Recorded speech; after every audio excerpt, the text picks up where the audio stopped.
Esta es tu última comida en esta casa, sonrió mamá. Metí la mano en mi bolso y coloqué un documento sobre la mesa. La tuya también. Lo levantó una vez. Luego lo volvió a leer. Estaba sentada a la mesa de mi madre comiendo la última comida que ella cocinaría para mí en esa casa. Cuando sonrió y me dijo que era hora de que me fuera, no tenía idea de que yo había sido la dueña de la casa que me pedía que dejara, desde antes de cumplir los 18 años. Permítanme llevarlos de vuelta a la tarde de septiembre que lo cambió todo. Mi nombre es Sofía Rojas. Tengo 37 años. Trabajo como asistente legal senior en el bufete de abogados Morrison y Webb en Greensboro, Carolina del Norte, donde he pasado 9 años haciendo el tipo de trabajo que la mayoría de la gente no sabe que existe hasta que lo necesita. Búsquedas de títulos de propiedad, verificación de escrituras, registros de bienes, cadena de propiedad que se remonta a 40, 60, 80 años. Encuentro cosas. Rastro cosas. Tiro de los hilos en las bases de datos de propiedades hasta que se revela la imagen completa. Conduzco un Subaru de 12 años. Alquilo un apartamento a 12 minutos de la oficina. Mi refrigerador tiene un imán de una conferencia a la que asistí en Raleigh hace 4 años que dice, la documentación es la diferencia entre una historia y un caso. Lo compré porque pensé que se trataba de mi trabajo. Todavía llamo a mi madre todos los domingos. Todavía conduzco hasta Birwood Drive cuando me pide que venga a cenar. Todavía la llamo casa. La forma en que la gente llama a un lugar casa mucho después de haber dejado de vivir allí. La forma en que la palabra se convierte en un hábito más que en una descripción. Mi madre se llama Elena. Ella ha vivido en 1147 Birwood Drive desde que tengo memoria. Cocina las mejores costillas en el condado de Guilford, y ella lo sabe. Plancha sus vestidos de iglesia el sábado por la noche. Es generosa con su comida y sus opiniones, y con muy poco más. Tiene una sonrisa que llena una habitación, y he pasado 37 años tratando de ganarme la versión de esa sonrisa que guarda para otras personas. Mi abuelo construyó esa casa, Ricardo Manuel de la Cruz. La construyó en 1971 con sus propias manos, tabla por tabla, antes de que el vecindario tuviera un nombre. Lo sé porque él me lo dijo. Ricardo no era un hombre que hablara mucho, pero cuando hablaba, era sobre cosas que duraban. Buena madera, buenas bases, personas en las que se podía confiar con algo importante. Ricardo murió en octubre de 2004. Yo tenía 17 años. Les cuento estas cosas para que entiendan lo que encontré esa tarde de martes en septiembre. Les cuento para que cuando puse ese trozo de papel sobre la mesa del comedor de mi madre, entiendan exactamente lo que costó llegar hasta allí. La búsqueda de título era para un cliente cuyo apellido era Harrington, una propiedad cerca de Summit Avenue. Directo, nada inusual. Estaba revisando la cadena de escrituras a través de la base de datos de propiedades del condado de Guilford, como he revisado miles de cadenas de escrituras. Haciendo clic en los registros de propiedad como otras personas desplazan sus teléfonos. No estaba buscando nada. La búsqueda arrojó 11 resultados en Summit Avenue. Estaba revisando el tercero cuando mi cursor se movió mal. Hice clic en la calle equivocada. Apareció Birchwood Drive en su lugar. Mis dedos no se movieron por un momento. Había 6 propiedades en Birchwood Drive en la base de datos. Deslicé la pantalla sin querer. Y luego se cargó el quinto resultado y leí la dirección como se lee algo en un sueño. La forma en que las palabras parecen familiares y extrañas al mismo tiempo porque estás segura de que no pueden significar lo que parecen significar. 1147 Birchwood Drive. Propietaria registrada, Sofía María Rojas. Fecha de transferencia, 14 de octubre de 2004. Donante, Ricardo Manuel de la Cruz. Hice clic en la escritura. Mi pantalla se llenó de documentos escaneados, viejos y amarillentos en los bordes, como el papel cuando ha estado archivado en un sótano de juzgados durante 20 años. La firma de Ricardo estaba al pie de la página 2, la misma firma que había visto en tarjetas de cumpleaños y boletas de calificaciones, y en una lista de compras escrita a mano que mi abuela mantuvo enmarcada en la cocina hasta que falleció. Grande y deliberada, como la gente firma las cosas cuando firmar significaba algo. Debajo de su firma, un sello de notario. Debajo del sello de notario, una fecha de registro. Una semana antes de que Ricardo muriera, me recosté en mi silla. Busqué la cadena de propiedad. Cada transferencia, cada gravamen, cada modificación de esa propiedad desde 1971. Ricardo de la Cruz, propietario original, 1971. No hubo transferencias posteriores, ni cambios de escritura, ni refinanciamiento a nombre de nadie más. La casa había pasado de Ricardo a mí en octubre de 2004, y en 20 años, nada la había movido. Mi madre había vivido en mi casa durante 20 años. Mi madre la había llamado su casa durante 20 años. Mi madre había cocinado cenas dominicales y celebrado Navidades y mostrado el baño de arriba a sus amigos y a su club de lectura y a su nuevo novio, Javier Morales. Y cada vez lo había hecho en una casa que pertenecía a su hija. Abrí una nueva carpeta en mi escritorio. La etiqueté Virtuo. Comencé a descargar documentos. No llamé a mi madre. No llamé a nadie. Me quedé con eso durante 40 minutos. La forma en que te quedas con algo que reorganiza todo lo que creías entender. No el tipo de sentarse por el dolor. El tipo de contabilidad. El tipo en el que revisas los números porque el total no puede ser correcto. Y luego vuelves a revisar y es correcto. Y simplemente tienes que dejar que el número sea verdad. Luego tomé mi teléfono y llamé a Brenda. No porque necesitara consuelo, sino porque necesitaba que alguien me dijera que no estaba perdiendo la cabeza. Brenda Castillo ha trabajado en Morrison y Webb durante 6 años. Tiene 40 años, es originaria de Spartanburg, Carolina del Sur, y tiene una opinión sobre todo y la voz para acompañarla. Es la persona que quieres a tu lado en una crisis.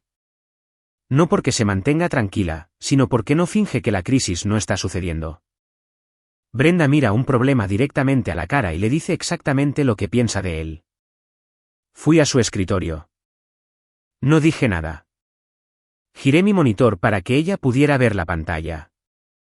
Brenda leyó. Deslizó la pantalla. Leyó de nuevo. Pasaron 4 segundos. Luego 5. Los conté. Se levantó de su silla, fue a la sala de descanso, regresó con su taza de café, se volvió a sentar, leyó una vez más. Cariño, dijo. Tu madre ha estado viviendo en tu casa durante 20 años. Sí, sin pagar renta. Sí. Brenda dejó su taza. Miró al techo por un momento. La forma en que la gente mira al techo cuando está haciendo cálculos y no le gusta la respuesta. ¡Ay, Dios mío! Me miró de nuevo. ¿Qué vas a hacer? Terminar la búsqueda de título de Harrington, dije. Luego llamar a un abogado de bienes raíces. ¿Eso es todo? Eso es todo lo que tienes ahora. Y dejarlo reposar un rato. Brenda me miró fijamente. Chica, dijo, que es la única palabra que Brenda usa cuando tiene aproximadamente 40 cosas que decir y ha decidido, en contra de su naturaleza, decir solo una. Volví a mi escritorio. Terminé la búsqueda de Harrington. Envié el archivo al abogado de arriba. Luego abrí la carpeta de Virtuoso y comencé a leer todo desde el principio. Aquí está lo que encontré, ordenado de la misma manera en que ordenaría cualquier expediente. Mi abuelo Ricardo murió el 21 de octubre de 2004. Dejó un testamento. El testamento había sido escrito 8 días antes de su muerte. Redactado por un abogado llamado licenciado Guillermo Hernández en East Point, Carolina del Norte. El licenciado Hernández ya está jubilado. El testamento fue presentado en el Tribunal de Sucesiones del Condado de Guilford dentro de los 30 días posteriores a la muerte de Ricardo, lo cual es estándar. El testamento dejaba la propiedad en 11 y 47 Virwood Drive a Sofía María Rojas, nieta, de 17 años. No a mi padre, Carlos de la Cruz, quien era el único hijo de Ricardo y que había estado ausente de nuestras vidas durante 9 años en ese momento. No a mi madre, Elena Rojas, quien había vivido en esa casa durante 11 años en el momento de la muerte de Ricardo. A mí. Yo no sabía nada de esto. Tenía 17 años. Cuando Ricardo murió, mi madre me sentó y me dijo que él había dejado todo a la familia. Esa fue la palabra que usó, la familia. No explicó qué significaba eso ni qué incluía. No pregunté. Tenía 17 años y estaba de luto y le creí. 2 semanas después de la muerte de Ricardo, mi madre solicitó un poder notarial sobre la propiedad, citando mi edad y su papel como mi tutora legal. El POA fue concedido. Le daba autoridad para administrar la propiedad en mi nombre hasta que yo cumpliera los 21 años o hasta que yo lo revocara, lo que ocurriera primero. Cumplí 21 años en 2008. El POA expiró en 2009. En 2009, nadie presentó nada. Ni transferencia de escritura, ni POA actualizado, ni ningún tipo de documento legal. La propiedad permaneció a mi nombre exactamente como Ricardo la había dejado. Mi madre siguió viviendo en la casa. Siguió llamándola su casa. Siguió presentándola como su casa a cada persona que invitaba a entrar. Me senté en mi escritorio leyendo documentos del caso durante 2 horas y media. Luego me recosté en mi silla y miré al techo durante mucho tiempo. La forma en que Brenda lo había mirado cuando estaba haciendo los cálculos. Los cálculos eran estos. Mi madre había estado viviendo en mi propiedad durante 15 años después del punto en que tenía autoridad legal para administrarla en mi nombre. No tenía contrato de arrendamiento. No tenía acuerdo de alquiler. No tenía ninguna reclamación escrita de ningún tipo a esa dirección.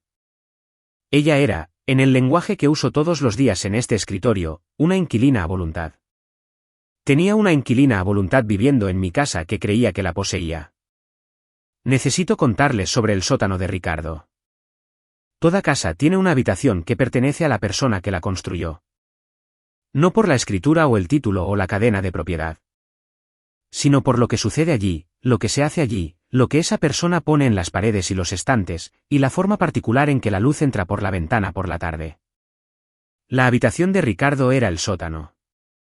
Él tenía un banco de trabajo allí, uno largo, de roble macizo de 10 centímetros de grosor en la parte superior, el tipo de superficie que no se mueve sin importar lo que ponga sobre ella. Encima, en la pared, había colgado cada herramienta que poseía en un gancho separado.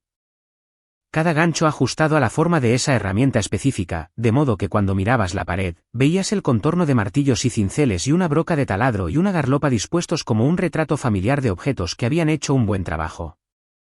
Tenía 10 años cuando me dejó por primera vez estar a su lado mientras trabajaba. Estaba construyendo una silla ese día. Puso un trozo de madera delante de mí y me dio una pequeña garlopa en las manos. Inténtalo, dijo. Lo intenté. La madera se movió mal. Mis brazos se movieron mal. Empujé demasiado fuerte y la garlopa se deslizó por la esquina. Ricardo observó. No me quitó la herramienta. En cambio, me ajustó las manos, me reposicionó los pies, me mostró dónde poner mi peso. Lo intenté de nuevo. La viruta salió limpia. Miró mis manos por un momento. Luego dijo, tienes manos firmes, niña, como yo. Volvió a su trabajo. Yo volví al mío. Pienso mucho en eso. No lo pienso como la gente piensa en recuerdos cálidos. Lo pienso como se piensa en una prueba que archivaste en algún lugar y ahora necesitas encontrar de nuevo. Ricardo sabía algo cuando escribió ese testamento. Tenía un hijo que se había marchado y una nuera en la que no confiaba con nada importante y una nieta que tenía manos firmes. Hizo su elección. Simplemente nunca me dijo que la había hecho. Mi primer instinto después de haber leído la escritura 3 veces y el registro de la sucesión 2 veces y el POA vencido una vez fue llamar a mi madre. Tenía mi teléfono en la mano, su nombre en mis contactos, mi pulgar sobre el botón de llamada. Puse el teléfono abajo. Brenda apareció en mi escritorio con 2 tazas de café. Puso una delante de mí y se sentó en la silla libre con la otra. Había estado esperando que llegara a este punto. Brenda es buena sabiendo cuándo esperar. Estás pensando en llamarla, dijo. No fue una pregunta. Lo estaba. No lo hagas. Lo sé. Necesitas un abogado primero. Tu propio abogado. No uno de aquí. De bienes raíces. Alguien que trate disputas de propiedades residenciales. Envolvió ambas manos alrededor de su taza. Necesitas saber lo que tienes antes de entrar en esa conversación. Ahora mismo, tienes una escritura y un POA caducado. Eso es suficiente para sustentarte, pero necesitas que alguien te diga exactamente cuán lejos llega. Tenía razón. Sabía que tenía razón antes de que lo dijera. Lo había sabido en el momento en que colgué el teléfono. Llamé a Carmen Soto a la mañana siguiente. 3 meses después, todavía no había llamado a mi madre. Me dije que era porque estaba construyendo el caso, porque estaba siendo minuciosa, porque una buena asistente legal no se mueve hasta que el expediente está completo. Pero Brenda me había preguntado una vez muy en voz baja por qué estaba realmente esperando y no había podido responderle. No, honestamente, todavía no. Lo que sé ahora, mirando hacia atrás, es esto. Estaba esperando porque una parte de mí todavía creía que si le daba suficiente tiempo, ella haría algo que lo haría más fácil. Decir algo. Ofrecer algo. Llamarme y decir, Sofía, hay algo que necesito decirte sobre el testamento de Ricardo. Algo que debía haberte dicho hace mucho tiempo. Ella no llamó. Nunca llamó. Lo que hizo fue invitarme a cenar. Carmen Soto ha practicado derecho inmobiliario en Greensboro durante 31 años. Tiene 62 años. Tiene una oficina en una esquina del 4º piso de un edificio en Elm Street. Y en esa oficina, hay un ficus que ha estado muriendo durante tanto tiempo que se ha convertido en una especie de institución. Nadie lo riega, nadie lo tira. Carmen dice que le recuerda que algunas cosas persisten por pura terquedad, una cualidad que ella admira. Leyó todo lo que le traje en unos 12 minutos. La escritura, el registro de sucesión, el archivo del poder notarial y su fecha de vencimiento. La cadena de propiedad que se remonta a 1971. Lo había organizado de la misma manera que organizaba los expedientes en el trabajo, cronológicamente, con pestañas y un resumen de una página al principio. Carmen dejó el resumen. Me miró por encima de sus gafas de lectura. Sofía dijo, tú eres dueña de esta casa. La has poseído desde que tenías 17 años. Tu madre ha estado viviendo allí como inquilina a voluntad. Sin contrato de arrendamiento, sin acuerdo de alquiler, sin ningún tipo de reclamación legal. Hizo una pausa por un momento. Técnicamente, te debe 20 años de alquiler atrasado. No dije nada. Estoy bromeando sobre el alquiler, dijo Carmen, pero no sobre la propiedad. Se volvió a su computadora y buscó directamente en los registros del condado de Guilford, haciendo la misma búsqueda que yo había hecho, verificándola ella misma, como los buenos abogados verifican todo ellos mismos. Apareció la misma escritura, el mismo nombre. Ella la leyó, volvió a hacer clic, la leyó de nuevo. El poder notarial expiró en 2009, dijo. Después de eso, tu madre no tenía autoridad legal para actuar en nombre de la propiedad. Ni para gestionarla, ni para refinanciarla, ni para añadir a nadie a ella, ni para transferirla. Me miró. ¿Está planeando hacer alguna de esas cosas? Creo que podría estar añadiendo a alguien a la escritura, dije. A su novio, llevan unos 8 meses juntos. Carmen se quitó las gafas de lectura. Las sostuvo en la mano por un momento. Entonces tenemos que actuar, dijo. Puedo preparar una orden de cese y desista. Se enviará con mi membrete. Nombrará la propiedad. Dejará claro que cualquier intento de modificar el título de una propiedad que ella no posee es legalmente procesable. Hizo una pausa. También hará esto real para ambas. Lo sé, dije.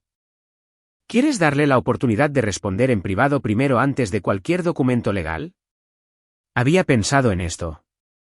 Había pensado en muy pocas cosas más durante 3 meses. No, dije. Intenté esperar. No sirvió de nada. Carmen asintió. Hizo una nota en su blog legal. Tendré algo listo para finales de la próxima semana. Le di las gracias. Recogí mi expediente. Salí por el vestíbulo y entré en el estacionamiento y me subí a mi coche y me senté allí sin arrancarlo durante mucho tiempo. Había esperado sentir algo diferente. Había construido un caso. Tenía documentación. Tenía un abogado que había mirado todo y confirmado sin dudar que tenía razón, que Ricardo me había dejado la casa, que la casa era mía, que mi madre había estado viviendo en ella durante 20 años bajo un acuerdo legal que había expirado en el segundo año de la administración Obama. Me senté en el estacionamiento y no sentí que hubiera ganado nada. El dolor que vino no fue el dolor agudo. No fue el tipo que llega en una ola y pasa. Fue el tipo redondo y suave que se asienta en el cuerpo sin anunciarse. El tipo que no notas hasta que intentas respirar hondo y descubres que algo ya se ha mudado y está ocupando el espacio. Tenía razón. Siempre había tenido razón. Ricardo había sabido que tenía razón cuando firmó la escritura.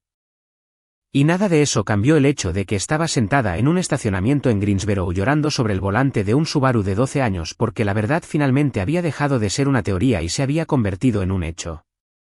La verdad, una vez que se convierte en un hecho, es permanente. No puedes dejar de saberla.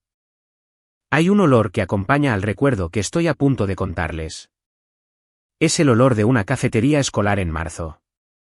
Esa combinación particular de limpiador industrial, ponche de frutas y el calor de las bandejas de comida. El olor que significa el último tramo del año escolar, cuando todo todavía parece posible y aún no eres lo suficientemente mayor para saber que posible no es lo mismo que seguro. Tenía 16 años. Acababa de ser nombrada becaria con una beca completa para la Universidad Estatal de Appalachian en Boone, Carolina del Norte. Trayectoria pre-derecho, matrícula completa, alojamiento y comida, 4 años. Había solicitado en noviembre y no se lo había dicho a nadie. Había recibido la carta de aceptación en febrero y no se lo había dicho a nadie. La llevé en mi mochila durante 3 semanas antes de traerla a casa. La puse en la mesa de la cocina después de cenar.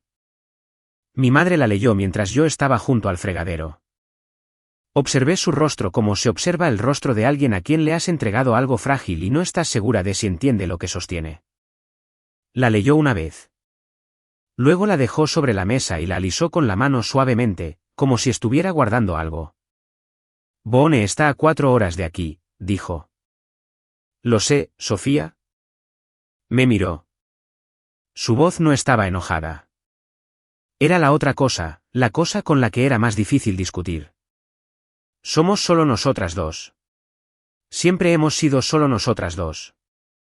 Miré la carta de aceptación sobre la mesa. Miré las manos de mi madre aún apoyadas sobre ella.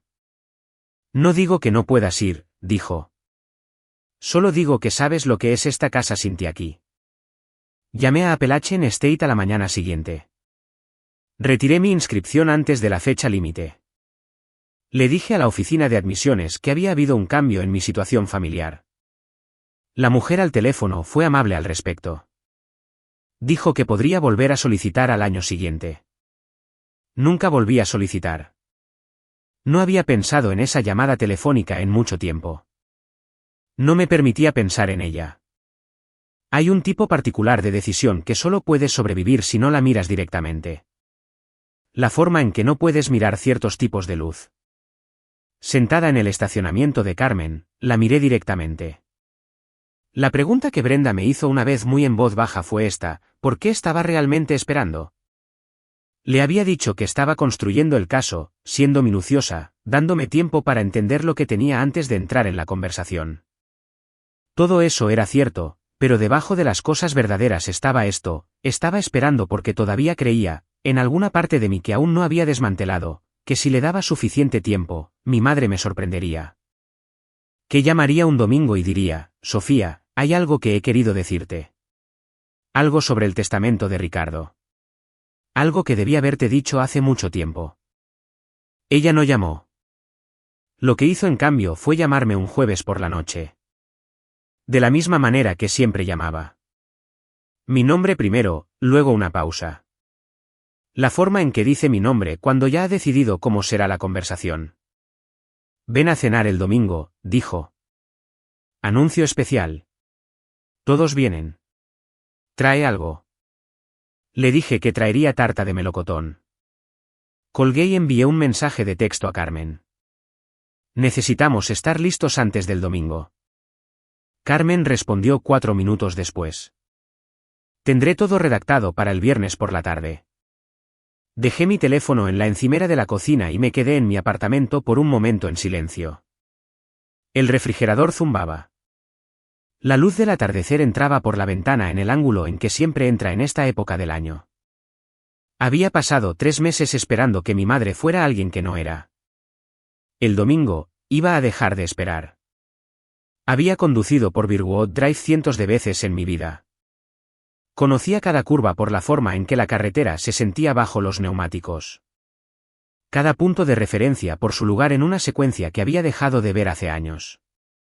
La gasolinera en la esquina de Summit. La iglesia con el cartel luminoso al que le faltaba la letra B, desde que tengo memoria. La hilera de perales Bradford a lo largo del último tramo antes del giro que florecían blancos cada primavera y olían, según Brenda, como si algo hubiera salido mal en la cocina. Este domingo fue la primera vez que me senté en mi coche después de girar en Birchwood Drive y miré la casa antes de salir. No me refiero a mirarla como se mira algo familiar. Me refiero a mirarla como miro un registro de propiedad. Estructuralmente, sistemáticamente, empezando por la línea del tejado y bajando, el tejado necesitaba atención en el lado norte. No urgentemente, pero en unos pocos años. Los canalones del este se habían soltado de la tabla de la fachada en una esquina. El porche delantero, el que Ricardo construyó él mismo, estaba sólido. Las tablas no se habían movido. Las plantas de los cimientos estaban crecidas, pero sanas. El roble que Ricardo había plantado en 1975 era enorme ahora, de 3 pisos de altura, lo suficientemente ancho como para que 2 personas no pudieran rodearlo. Había sobrevivido a todas las tormentas que habían pasado por Greensboro durante 50 años. La casa era mía. Lo había sabido intelectualmente desde septiembre. Lo estaba entendiendo ahora de una manera diferente. La forma en que entiendes algo cuando lo estás mirando y no solo pensando en ello. Un hombre apareció por el lado de la casa con una palanca. Tendría unos 55 años, de complexión robusta, vestido con ropa de trabajo que había sido lavada muchas veces. Estaba reemplazando una tabla en la valla del jardín lateral. Trabajaba de manera eficiente y sin levantar la vista, como trabaja la gente cuando sabe lo que hace. Me vio sentada en mi coche y levantó una mano amistosamente. Salí. Estábamos lo suficientemente cerca para hablar. Javier Morales, dijo. Sofía Rojas. Asintió como asienten los hombres que trabajan con las manos, un único reconocimiento sin ceremonia. Miró la casa por un momento, como yo acababa de mirarla, y luego dijo, esa es una buena cimentación. Ricardo sabía lo que hacía. Sí, dije. Javier volvió a la tabla de la valla. Yo entré. Mi madre había cocinado suficiente comida para 20 personas. Esto no es inusual. Elena Rojas cocina como hace la mayoría de las cosas, a una escala que asegura que nadie pueda decir que no lo intentó. La mesa del comedor tenía 2 hojas adicionales. El buen mantel estaba puesto. El de color crema que guarda para ocasiones que considera importantes. Éramos 14 para cuando todos llegaron. Tías y primos. Un vecino de la calle que va a la iglesia de Elena. Una mujer que no reconocí y que resultó ser alguien del club de lectura de mi madre. Javier había entrado de fuera, se había aseado y estaba sentado al otro extremo de la mesa, hablando en voz baja con mi primo Andrés sobre algo que involucraba una camioneta. Ayudé a llevar los platos de la cocina. Rellené la jarra de té dulce cuando se vació. Hice las cosas que siempre he hecho en estas cenas, que es principalmente ser útil de maneras que no requieren estar en el centro de nada. Pero yo estaba observando. Había observado a mi madre en esta casa toda mi vida sin registrar lo que estaba observando. Este domingo, lo registré todo. La forma en que ponía la mano plana sobre la encimera de la cocina cuando hablaba. La forma en que una persona toca algo que está segura de que es suyo. La forma en que le dio a Javier un recorrido por la casa que yo podía escuchar desde la cocina, habitación por habitación. Este es el comedor. Pulí estos suelos yo misma. Este es el dormitorio trasero. Puse ventanas nuevas hace 3 años. Ella no había pulido los suelos ella misma. Había contratado a alguien. Yo le había transferido el dinero.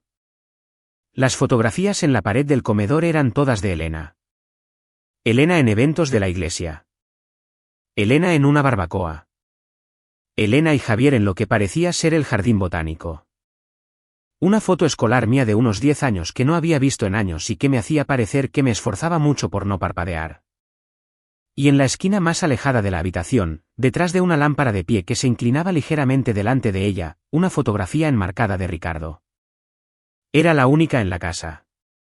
Estaba de pie frente a un banco de trabajo, que sabía que era el banco de trabajo del sótano.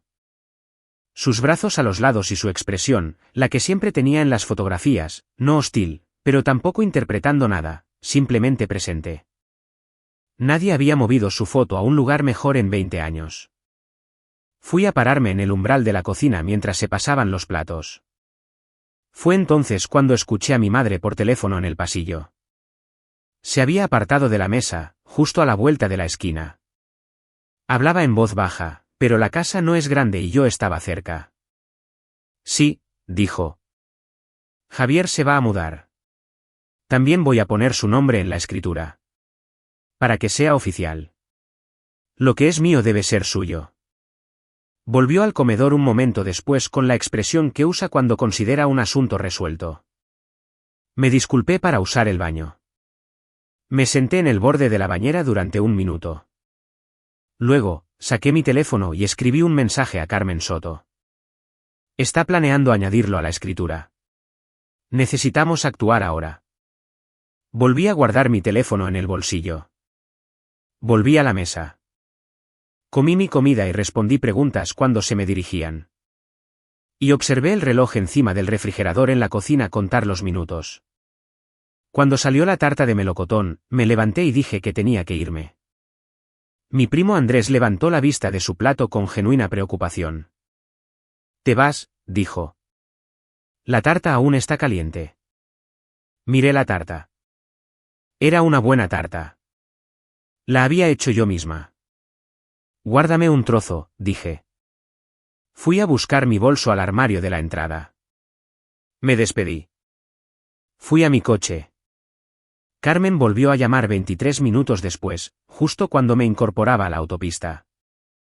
La orden de cese y desista estará lista el jueves, dijo. No la dejes hacer nada con esa propiedad antes de entonces. Le dije que no lo haría. A la mañana siguiente, antes de terminar mi primera taza de café, mi madre llamó. Cena de domingo, dijo.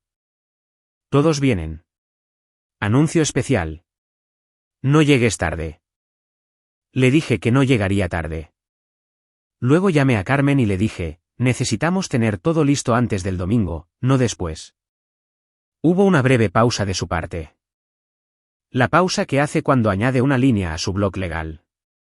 Hecho, dijo. Mi madre había estado cocinando desde el viernes. Podía notarlo por la cantidad de comida y el tipo particular de agotamiento que lleva cuando ha estado en una cocina durante 2 días.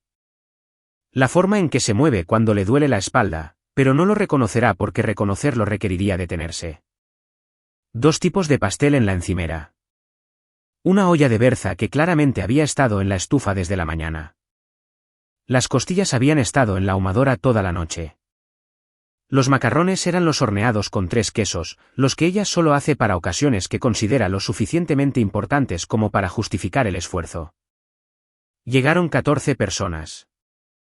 Las tías, mis primos, la vecina de la iglesia, la mujer del club de lectura. 2 personas que reconocí del grupo de estudio bíblico al que asiste mi madre los miércoles por la tarde. La camioneta de Javier estaba estacionada en la acera, lo que significaba que no había venido con ella, lo que significaba que le habían pedido que llegara por separado, lo que significaba que esto había sido planeado con suficiente cuidado como para que la escenificación importara. La mesa tenía las 2 hojas puestas. El mantel crema estaba extendido. Mi madre llevaba el vestido que usó en la boda de mi prima hace 3 años, que es azul marino y tiene un pequeño botón de perla en el cuello que cierra cuando la ocasión es formal. Me senté en mi silla habitual, hacia el centro de la mesa, entre mi tía Celeste y un primo cuyo nombre llamaré Marcos para los fines de esta historia. Mi bolso estaba en el suelo junto a mi silla.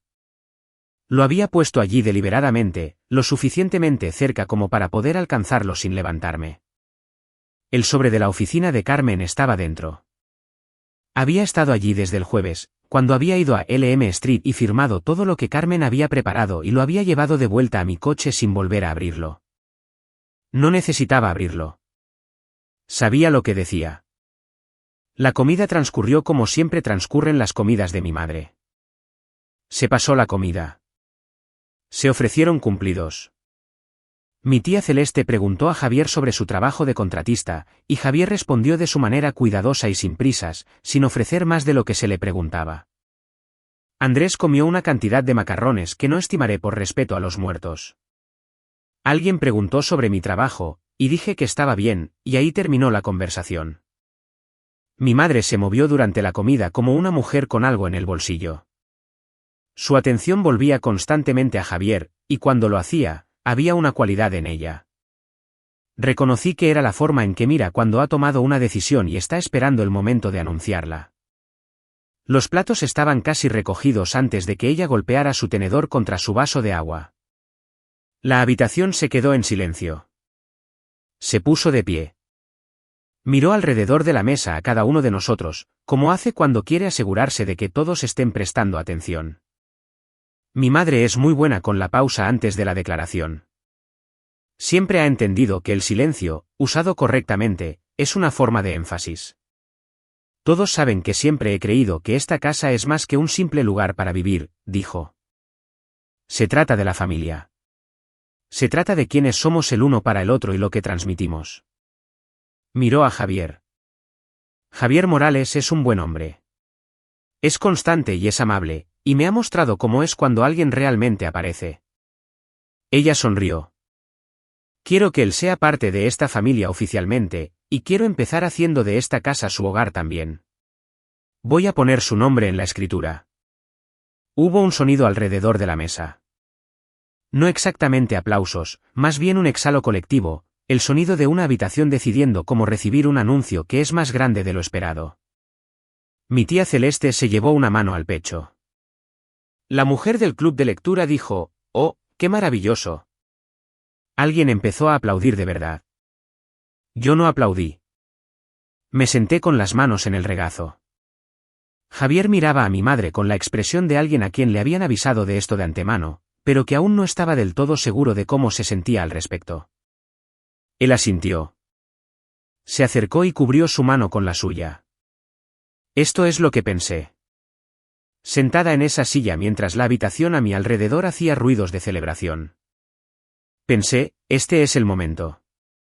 No el lunes, no una llamada telefónica, no una carta de Carmen. Ahora mismo, delante de cada persona de esta familia que es lo suficientemente mayor como para entender lo que está pasando. Tenía el documento. Tenía todo lo que necesitaba. Lo único que tenía que hacer era agacharme y sacarlo. Y luego vino el otro pensamiento, el que me ha seguido desde que tenía 16 años. El que suena a lógica y funciona como una jaula. No seas tú quien rompa esto. No aquí. No delante de todos. Puedes llamar a Carmen el lunes. Puedes enviar la orden de cese y desista por correo. Puedes darle la oportunidad de responder en privado, sin una audiencia, sin convertir esto en una escena que todos los presentes recordarán por el resto de sus vidas. Puedes hacer esto de la manera tranquila, de la manera amable, de la manera que no te convierta en la persona que entró a la cena de tu madre y puso un documento legal sobre la mesa delante de 14 personas.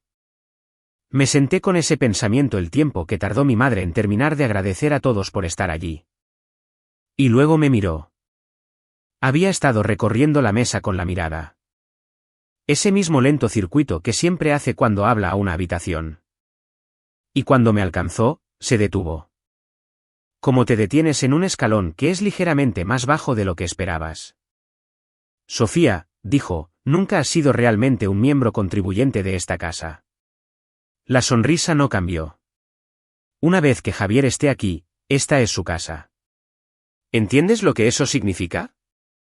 Ya no solo vienes los domingos. Llamas primero. ¿Preguntas?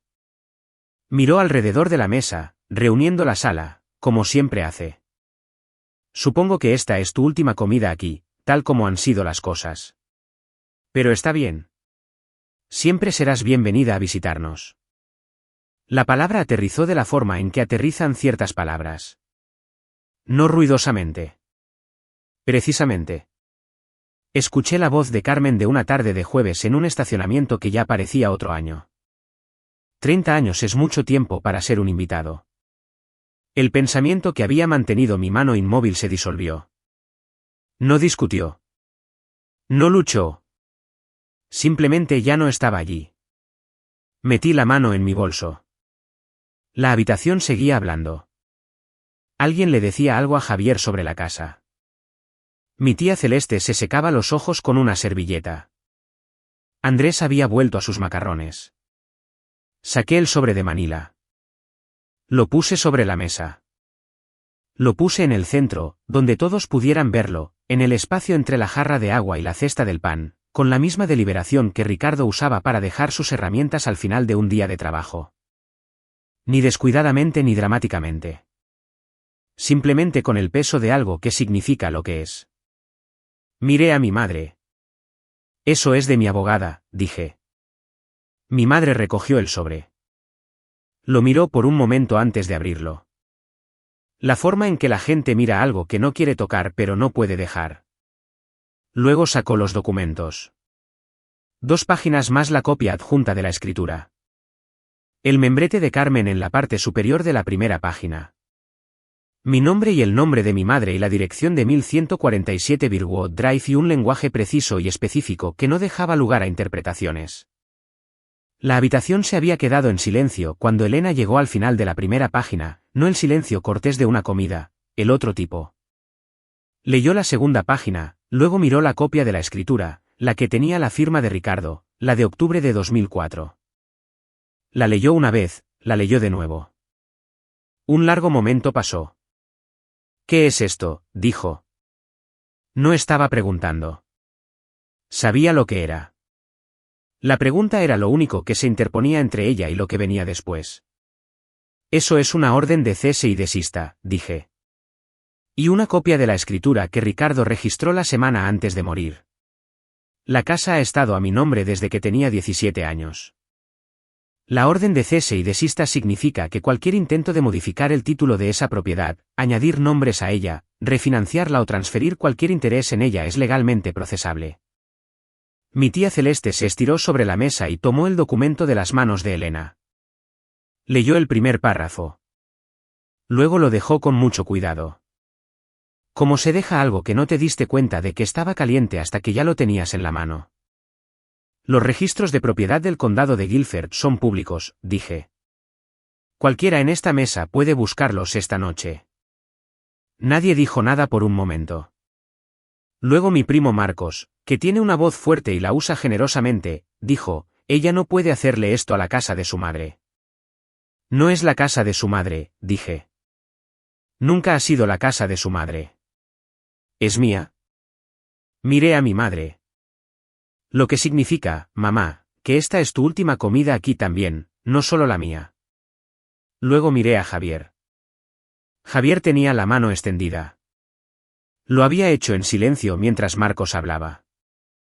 Estaba pidiendo el documento. Le pasé la copia de la escritura. La leyó como hace la mayoría de las cosas, sin prisas, empezando por el principio, sin saltarse al final. La habitación esperó. Pasó a la segunda página. Miró la firma de Ricardo. Miró la fecha. Dejó el documento sobre la mesa delante de él. Se volvió hacia mi madre. Me dijiste que esta era tu casa, dijo. No estaba acusando. No estaba gritando. Lo dijo como alguien que afirma algo que acaba de confirmar. Como se dice el número de la autopista cuando has estado revisando el mapa y ahora estás seguro. Elena abrió la boca. No salió nada. Javier se levantó. Me miró a través de la mesa. No con calidez, no con frialdad, sino directamente. La forma en que alguien te mira cuando respeta que hiciste algo que quizás ellos no hubieran podido hacer. Asintió una vez. Lo siento, dijo. Luego recogió su chaqueta del respaldo de su silla y caminó hacia la puerta principal y la cerró detrás de él. La habitación estaba muy quieta. Luego Andrés levantó la vista de su plato, miró las caras y luego volvió a mirar su plato y dijo, entonces, la cena sigue en pie. La mujer del club de lectura exhaló la risa que sale cuando algo es a la vez incorrecto y exactamente correcto. Alguien le dio una patada a Andrés por debajo de la mesa. Él levantó la vista con total sinceridad y dijo, ¿qué? Pregunto por mí. Mi madre se volvió hacia mí. La expresión que había estado usando desde que abrió el sobre, la que había estado ciclando a través de algo que no podía nombrar, se asentó en algo que reconocí. Era la expresión que usa cuando ha decidido que la mejor defensa es hacer que la otra persona sea responsable de todo. Ricardo nunca querría esto, dijo. Su voz se había vuelto baja y cuidadosa. Ricardo amaba a esta familia.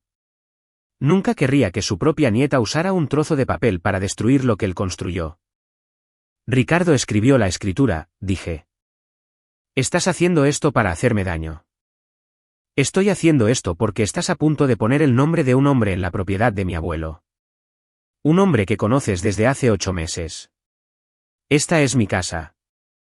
Su voz se elevaba ahora y la habitación lo sintió como una habitación siente un cambio de presión. 30 años he vivido en esta casa. 30 años la he mantenido limpia y pagado cosas y la he hecho lo que es. Un trozo de papel no borra 30 años. No tiene que borrar nada, dije. La escritura no dice lo que hiciste o no hiciste en la casa. Dice quién es el dueño. Se volvió hacia la habitación. Siempre había sido mejor que yo manejando una habitación. Es una de las cosas que hace instintivamente, como algunas personas buscan sus teléfonos cuando se sienten incómodas. Miró a las tías, a los primos, a la vecina de la iglesia. «Ven lo que está haciendo», dijo. «¿Ven qué tipo de hija hace esto?» Mi tía Celeste no dijo nada. Miraba la mesa. Mi tía Patricia, que es la hermana menor de Celeste y que nunca, en mi memoria, había dudado de nada, miraba la copia de la escritura que aún estaba sentada frente a la silla vacía de Javier. La vecina de la iglesia dijo en voz baja pero clara, «Elena, ¿de quién es el nombre que está en la escritura?» Elena no le respondió. Me levanté. Me puse la correa de mi bolso sobre el hombro. La orden de cese y desista es efectiva de inmediato, dije. Eso significa que no hay cambios en la propiedad, no hay nombres añadidos, no hay acuerdos con terceros con respecto al título. La oficina de Carmen se pondrá en contacto sobre los próximos pasos. Miré a mi madre. ¿Tienes tiempo? No te pido que hagas nada esta noche, pero esto tenía que suceder antes de que fueras más lejos. Me despedí de la habitación. No estaba segura de si la habitación me escuchó. Fui al armario de la entrada, tomé mi chaqueta y salí por la puerta principal. La puerta que Ricardo había colgado él mismo, la que tenía el panel de vidrios de colores en la parte superior que proyecta luz de colores en la entrada por la tarde. La cerré detrás de mí. Me senté en mi coche en Birwood Drive durante mucho tiempo. Las luces estaban encendidas dentro de la casa. Podía ver movimiento a través de la ventana delantera, formas cruzando de un lado a otro, la cena continuando o terminando o transformándose en otra cosa. No podía decir cuál. Observé la luz de colores del panel de la entrada brillar contra el techo del porche. Ricardo había elegido ese cristal él mismo. Me había dicho una vez que quería que la gente supiera que estaban entrando en un lugar en el que se había pensado. Había hecho lo que vine a hacer. Había terminado, o el principio del fin, lo cual es algo complicado por sí mismo. Había esperado alivio o ira o la satisfacción particular que llega cuando has tenido razón sobre algo durante mucho tiempo y finalmente alguien más tiene que enfrentarse a ello. Lo que vino en cambio fue más silencioso que cualquiera de ellos.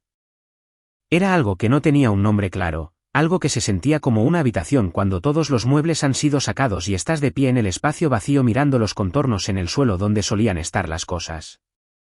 Conduje a casa. No llamé a nadie. Me senté en el suelo de mi cocina con la espalda apoyada en los gabinetes. Y me quedé allí hasta que la luz exterior cambió, que es lo que hago cuando ha sucedido algo que necesito que se vuelva real antes de poder empezar a hacer algo al respecto. Se volvió real lentamente, como la mayoría de las cosas verdaderas. Mi madre llamó 14 veces en 3 días. Sé esto porque mi teléfono llevó la cuenta. No escuché los mensajes de voz. Leí los nombres a medida que llegaban y volví a dejar el teléfono cada vez. Elena. Elena. Tía Celeste. Elena. Un número que no reconocí y que resultó ser mi tía Patricia llamando desde su teléfono fijo. Elena, Marcos, Elena. Las llamadas de las tías fueron más difíciles que las de mi madre. Para las llamadas de mi madre me había preparado, para las de las tías no, o no del todo, lo cual viene a ser lo mismo. Mi tía Celeste dejó un mensaje que sí escuché. El segundo día, de pie en mi cocina a las 6 de la mañana antes de ir a trabajar, no dijo que hubiera hecho nada malo. Dijo que estaba preocupada por mi madre. Dijo que esperaba que yo supiera lo que estaba haciendo. Dijo que estaba rezando por ambas, que es lo que dicen las mujeres de mi familia cuando no saben qué más decir y que suena a consuelo y funciona como una ausencia de respuesta. Fui a trabajar. Volví a casa. Comí cosas que no recuerdo. Al tercer día, pasé por Birwood Drive. No me detuve. Pasé a una velocidad que me permitía ver la casa sin parecer que la miraba. Como se mira algo que no se supone que se debe observar. Las luces estaban encendidas.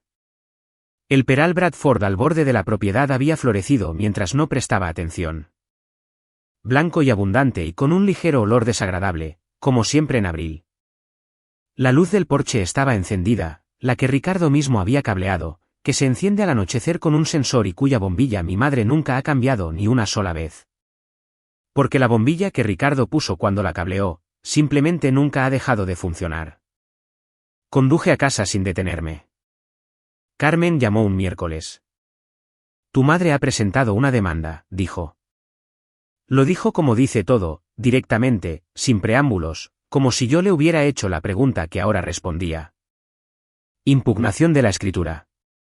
Alega que hubo un acuerdo verbal entre ella y Ricardo de que la propiedad pasaría a ella a su muerte. ¿Tiene algo que lo respalde? Nada por escrito. No hay testigos que pueda encontrar. Ninguna documentación de ningún tipo. La escuché hacer clic en su teclado. No tiene fundamentos legales, Sofía. Pero puede presentar una acción y alargar esto de 6 a 12 meses. Me paré en la ventana de mi cocina. El estacionamiento de mi complejo de apartamentos estaba mayormente vacío a esa hora. Un hombre paseaba a un perro que había visto antes pero no sabía su nombre. El perro se detuvo en una grieta en el pavimento y la examinó a fondo. Presenta la respuesta, dije. Y la moción de sanciones. Si quiere presentar una acción frívola, el tribunal puede decidir cuánto le cuesta eso. Hecho, dijo Carmen. Hubo el sonido de ella escribiendo algo. ¿Estás bien? Estoy bien, dije, lo cual no era del todo cierto, y Carmen, quien ha ejercido la abogacía durante 31 años y ha desarrollado la habilidad de escuchar el espacio entre las palabras, no pareció creer del todo. Dijo que se pondría en contacto. Colgamos. Me quedé en la ventana hasta que el hombre con el perro volvió adentro. Brenda vino el viernes por la noche. No le había pedido que viniera. Apareció en mi puerta con un recipiente de algo del restaurante haitiano en Elm Street y 2 tenedores de plástico y ninguna explicación particular para su presencia, que es lo más cierto de Brenda. No se explica cuando ha decidido que algo es necesario. Nos sentamos en el suelo de mi cocina porque mi mesa solo tiene 2 sillas y ninguna de nosotras tenía ganas de sentarse a la mesa.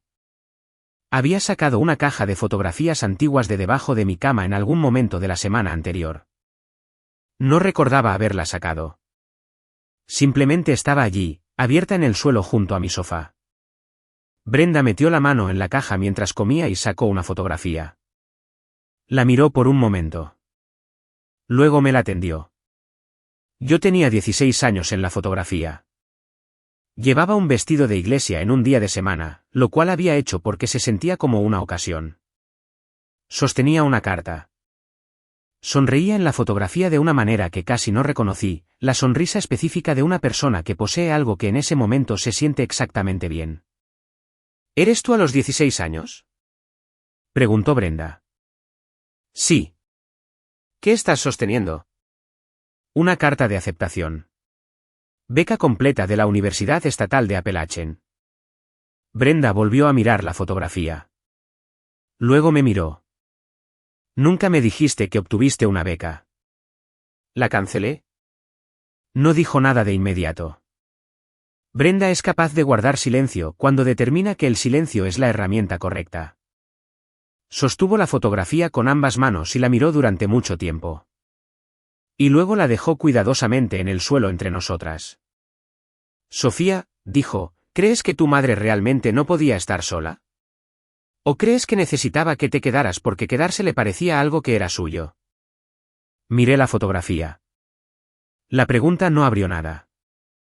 No se sintió como una revelación. Se sintió como algo que siempre había sabido, dicho en voz alta por primera vez. La forma en que ciertas cosas solo se vuelven reales cuando alguien más las nombra. No lo sé, dije. Luego, después de un momento, creo que sí lo sé. Nos quedamos allí un rato después de eso sin hablar mucho. Brenda terminó su comida. Yo no terminé la mía. En algún momento, dijo que tenía que irse a casa y la acompañé hasta la puerta y me abrazó como Brenda abraza a la gente, firmemente y sin ceremonia. Y luego se fue. Volví al suelo de la cocina. Recogí la fotografía de mí misma a los 16 años y la miré durante mucho tiempo. Esto es lo que entendí. Sentada en el suelo de mi cocina un viernes por la tarde de abril, mirando el rostro de una chica que estaba a punto de cancelar una beca que se había ganado. La casa no era el principio de la historia. La casa era solo lo más reciente. Era la beca.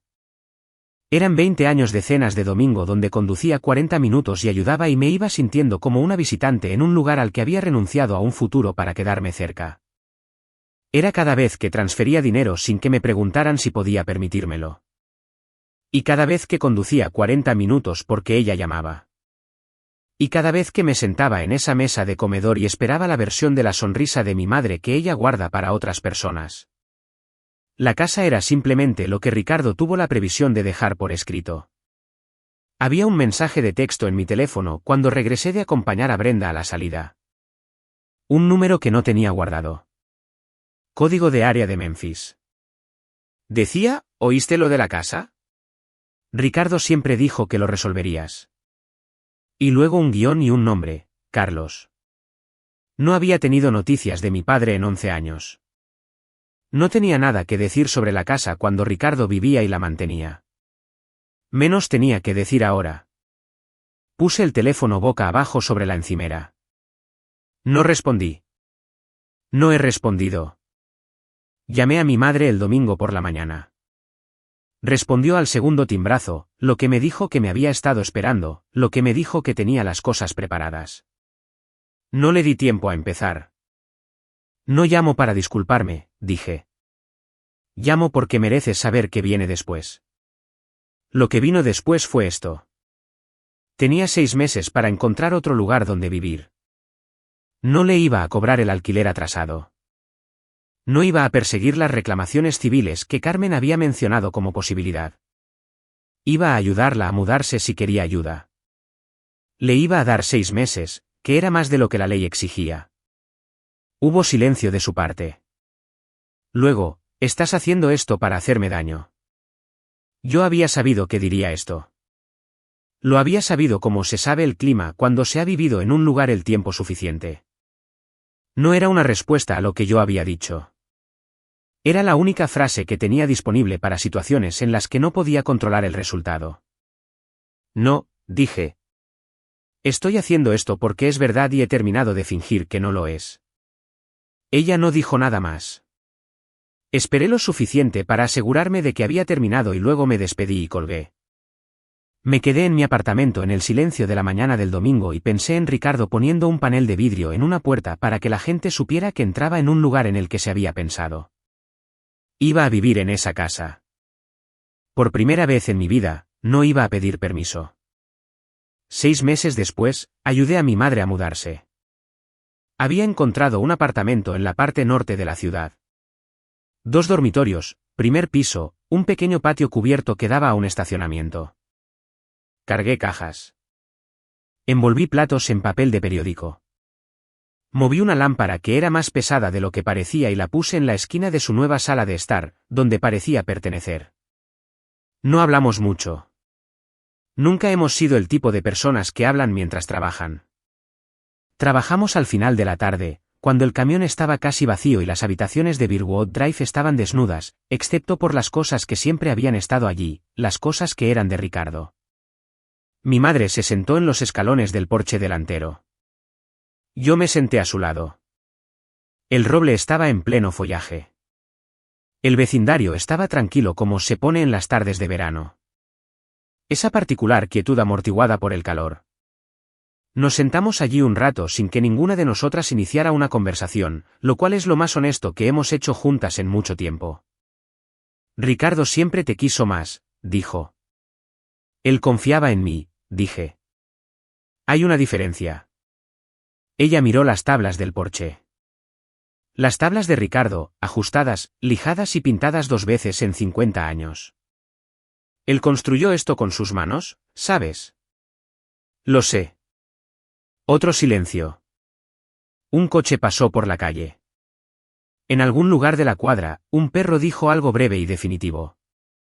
¿Vas a vivir aquí?, y preguntó. Sí. ¿Lo cuidarás? Sí. Ella asintió. Se sentó otro minuto. Luego se levantó y entró a buscar las 2 últimas cajas. Yo me quedé en el porche hasta que el camión se fue. Lo observé hasta que dobló la esquina al final de Birwood Drive y desapareció. 3 meses después del día de la mudanza, el tribunal desestimó la impugnación de la escritura de mi madre y le ordenó pagar $9,400 en honorarios de abogados. Carmen me lo dijo un martes por la tarde, de la misma manera que me dice todo.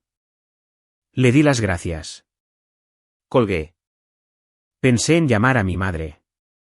No lo hice. Caminé por la casa sola por primera vez esa tarde. Cada habitación volvió a ser ella misma.